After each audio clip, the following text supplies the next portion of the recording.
Hello guys, RBSC SST class 10th dynasty जो अपने previous video के अंदर चल रही थी वो थी चोल डायनेस्टी। इसको लेकर हमने कुछ बातें की थी। जो उत्तर और जो उत्तरी क्षेत्र के जो चोल जो रीजन थे उनके बारे में हमने बात की थी। और इसके अलावा हमने जो जो मेजर जो किंग थे उनके बारे में जाना था।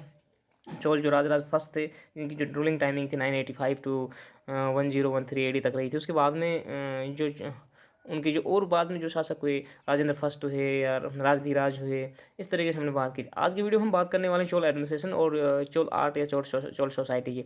सबसे पहले कोई भी जो डायनेस्टी होती है उसका जो एडमिनिस्ट्रेशन वो देखा जाता है, वो कितना मेन रहता है, किस तरह वो शासन को हैंडल करते हैं, प्रशासन को चलाते हैं, तो उसकी बात करेंगे आज की वीडियो के अंदर। तो सबसे पहले स्टार्ट करते हैं स्टूडेंट हम चोल एडमिनिस्ट्रेशन की, चोल प्रशासन की। देखें क्या कहता है यहाँ पर, आप समझने की कोशिश करें। साथ साथ में थोड़े डिफिकल्ट जो वर्ड हैं ये जरूर आएंगे, लेकिन बुक की हेल्प लेकर के साथ में बैठ करके आप इनको शॉर्ट आउट कर लेंगे, मेरे ये पूरा मानना है। तो स्टार्ट करते हैं। देखें क्या कहता है चोल एडमिनिस्ट्रेशन को लेकर के। ऑप्शन मूव करते हैं।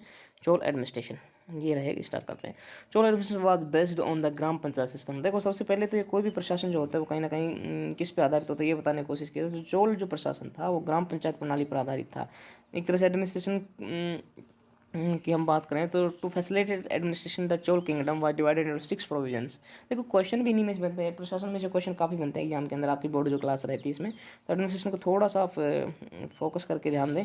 देखो प्रशासन की सुविधा की दृष्टि से हम बात करें तो संपूर्ण जो पूरी चोल जो स्टेट था उसको 6 जो एक तरीके से जो किंगडम थे उसमें क्या जो प्रोविंसेस थे, जो प्रांत थे, 6 प्रांतों में बांटा हुआ था इसको। ठीक है। और उनको क्या बोला जाता था, विच वर नोन एज मंडलम, जिनको मंडलम कहा जाता है। इन 6 प्रांतों को आप ऐसे समझें कि आपका जो राज्य है राजस्थान, मान लीजिए जैसे उसको 33 जिलों में बांटा गया, ऐसे ही चोल जो राज्य था उसको कितने राज्यों में बांटा गया, 6 राज्यों में बांटा गया था, जिनको क्या कहा जाता था, मंडलम कहा जाता था। ओके, आगे मंडलम के अलावा हम बात करें, Kottam was the sub unit of Mandalam, Nadu was the sub unit of Kottam. देखो अब उस तरीके से आपका राज्य राजस्थान, उसमें जिलों में तहसीलें, तहसीलों के अंदर फिर आपके गांव, पंचायत समितियां, ग्राम पंचायत, गांव, फिर ढाणियाँ, इस तरीके से उसको बांटा जाएगा धीरे धीरे उसको, ताकि आसानी इजीली क्या हो सके, एडमिनिस्ट्रेटिव किया जा सके, उसको प्रशासनिक रूप से चलाया जा सके। तो इस तरीके से ये डिवाइडेड किए गए हैं। तो देखो मंडलम को की जो सब यूनिट थी उसको कोट्टम बोला गया, उसको कोट्टम में बांटा गया, जैसे जिलों को बांटा गया तहसीलों में। कोट्टम के जो सब यूनिट थी उसको नाडू में बांटा गया। ठीक है। और नाडू, कुर्रम और ग्राम होते थे इस तरीके से।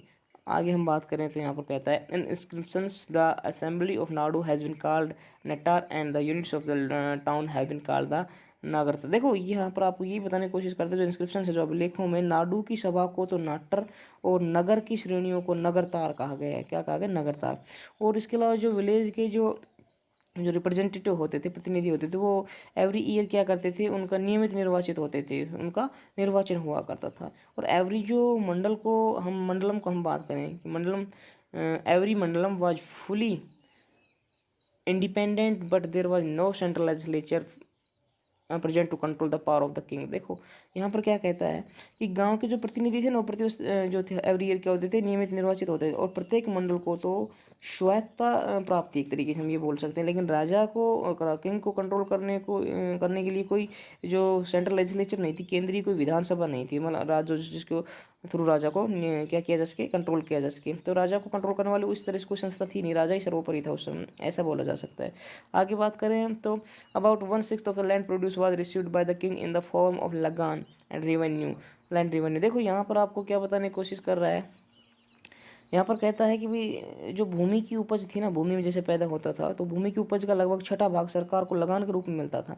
जैसे मान लीजिए आपका खेत है, आपका कोई फार्म है, फील्ड है 1 बीघा का, उसमें आप कि 10 बोरी पैदा हो रही है, तो 6 बोरी एक तरीके से किसको जा रही है, उस सरकार को। तो उस तरीके से उस समय में ऐसे कुछ, उसको क्या बोला जाता है, उसको लैंड रेवेन्यू बोला जाता है, उसको भूमि राजस्व बोला जाता है। तो ये राजा को देना ही देना पड़ता था, जो खेत का मालिक होता था उसको। तो 6ठा भाग जो था सरकार को लगान के रूप में मिलता था।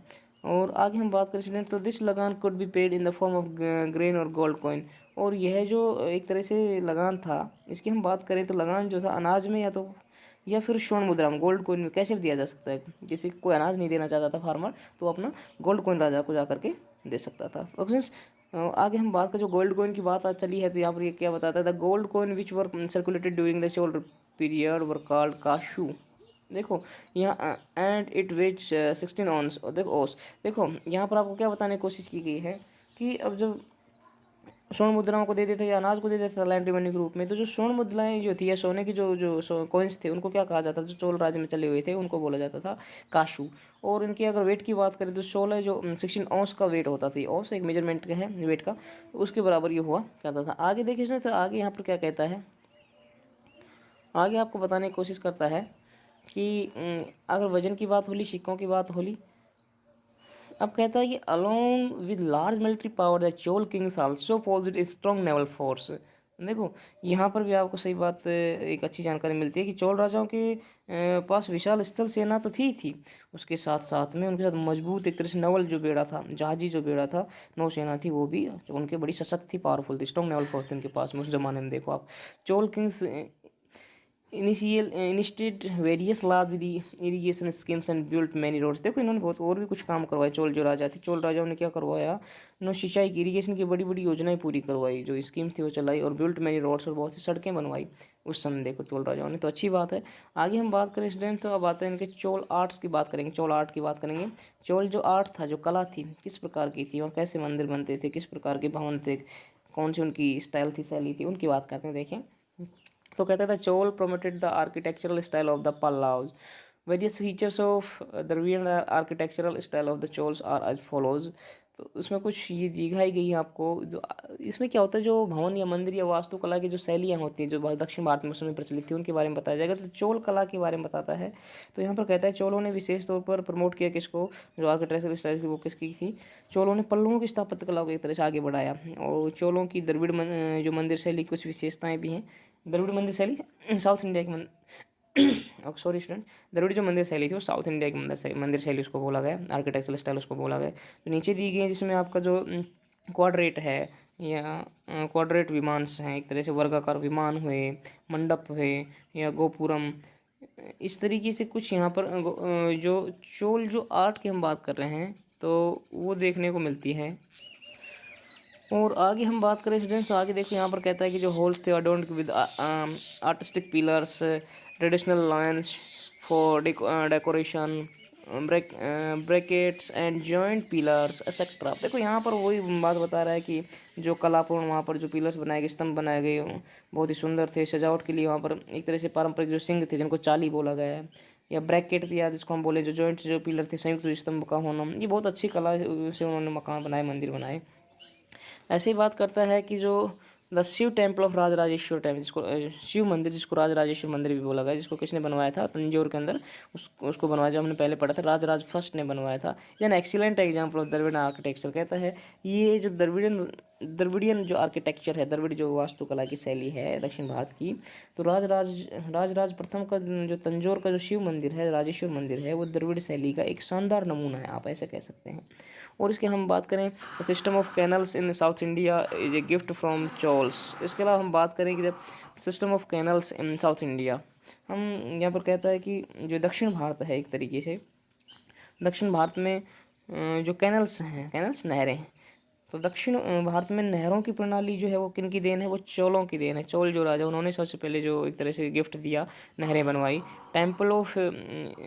इसके अलावा हम यहाँ पर ये बात करता है आगे कि जो चिदम्बरम और ये जो तंजौर की जो टेम्पल हैं, temples of Chidambaram and Tanjore are the best among Chola temples.